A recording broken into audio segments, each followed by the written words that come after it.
कवन बेमारी धरा दिहले बाड़ू, अलग होके तुहरा से अब रहलो न जाता। ई कवन बेमारी धरा दिहले बाड़ा, अलग होके तुहरा से अब रहलो न जाता। जियल नहीं जाई हमसे विरह जान ले ली, मोहब्बत में मर जाए हम ऐसन बुझाता। ई कवन बेमारी धरा दिहले बाड़ा, अलग होके तुहरा से अब रहलो न जाता।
कवन बेमारी धरा दिहले बाड़ू, अलग होके तुहरा से अब रहलो न जाता।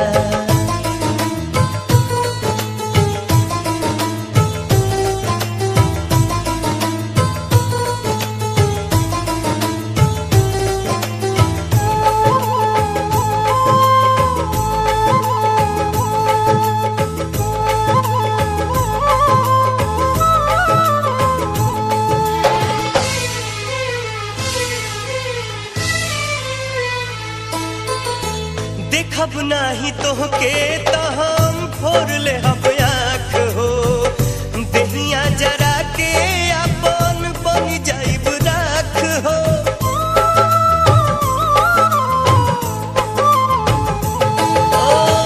देखब नाही तोहके त हम फोड़ ले हब आँख हो, देहिया जरा के अपन बन जाइब राख हो।